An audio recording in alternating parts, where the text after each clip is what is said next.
Hi Danish learner, welcome back to my channel, Danish Matters. I'm Tina Baga, your Danish friend and tutor. If you're new here, this channel is about the Danish language, both the language itself and also the more psychological parts of it sometimes, and about the Danish culture. So today I'm going to talk about the word ret. And as you can see in the title, there are many ways of using this word, and I just thought it more fun to write a lot of ret than just ret. What kind of word is that?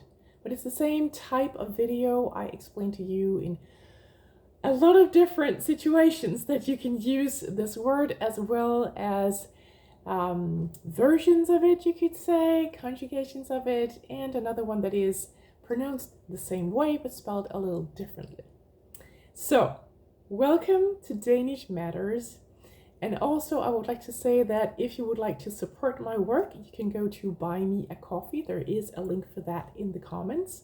And I will be so appreciative if you would support Danish Matters. That means that I can continue making videos, because I am uploading a video every single week. And of course that takes a little bit of an effort, so it would be nice to be appreciated in this way. Now, this word ret.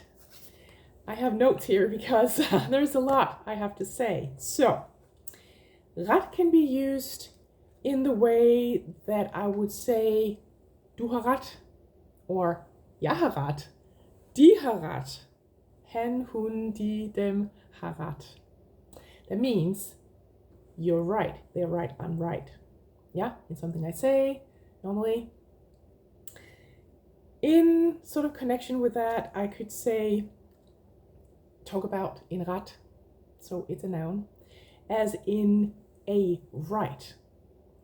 And as in English, you can have a right to something, and in Danish we would split that in a phrase that begins with a verb in the infinitive form and the word ret followed by a noun. So as a verb with the infinitive form, it would be jeg har ret til at, and then a verb in the infinitive form. For example, jeg har ret til at stemme. I have the right to vote.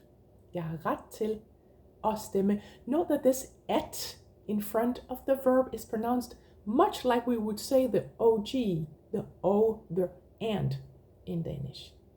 Jeg har ret til at stemme. Jeg har ret til at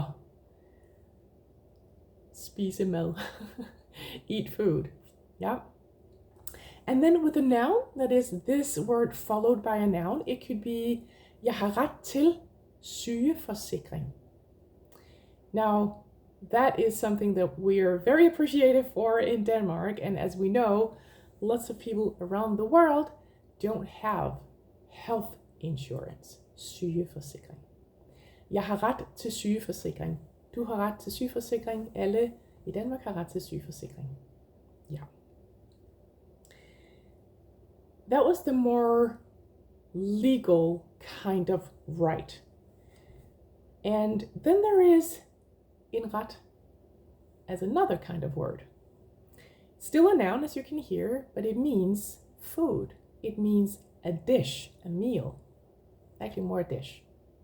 So I could say, ej, det var en rigtig lækker ret.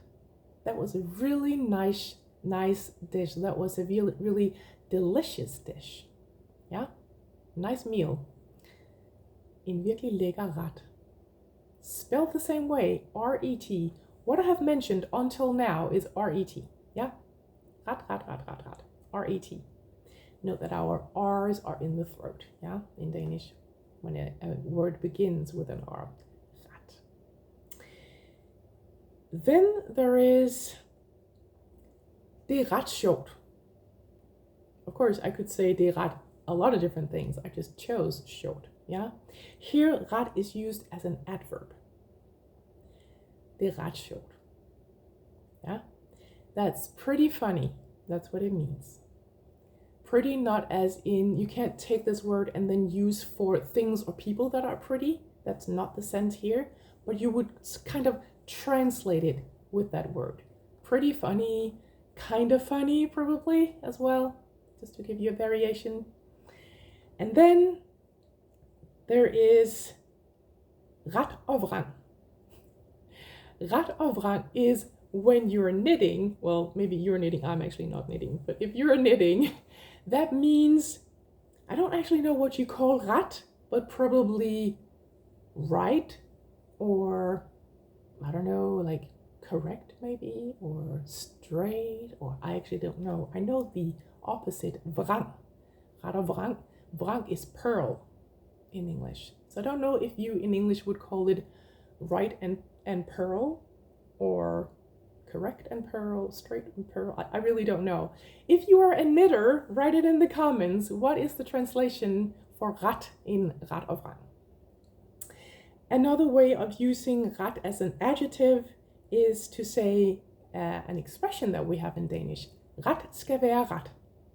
And I had to look that one up. I didn't know it. It was fair is fair. Yep. And then you could use ret also still as an adjective, but in front of a noun. So I could, for example, say den rette person, the right person. In English, it's the same thing, a right person and the right person. But in Danish, we would have to conjugate, yeah? Den rette person. Excuse me. And talking about rette, it is also a verb. So I could say, jeg skal rette opgaver. I'm a teacher, and I could say, jeg skal rette opgaver. It means I'm going to correct essays or assignments. It could be math, it could be any type of assignments or exercises that students, both at a low level or at a very high level, have handed in or have done, and now the teacher has to correct them. Yeah, that would be rette. So often something written, but you could also use rette as in still correcting if it's, for example, language. I also do that as a Danish teacher, right? When people are being taught by me, I would correct them, I would correct their language, and of course I would also correct their oral language. So I could say, jeg retter dig lige. I'm just going to correct you. Yeah, that's also rette. You could also rette something else. You could rette, let's say there's a painting on the wall and it's a little bit crooked. Then you could also say, jeg retter det lige. Jeg hænger det lige. I'm going to put it straight, put it right. Yeah, jeg retter. So rette could be correcting any type of meaning of it, you could say. Mm-hmm. So that means jeg kan rette noget. I can correct something, and I can also rette nogen, someone or somebody. Yeah, so both something and someone, somebody. Things and people. And then there is the last one that I want to mention, and that is ret. Same pronunciation, but it's spelled R-A-T, not R-E-T. And by the way, rette, as in correcting something, that would be R-E-T-T-E. Yeah, so R-E-T-T-E. But this one is R-A-T, and that is a steering wheel in a car, a bus, something that has a steering wheel. Yeah. So that was a lot about ret in Danish. And there are probably many more that I have said, but at least you got a nice list of this word and one word that is pronounced the same way. So I hope you got something out of this video. Please like and subscribe.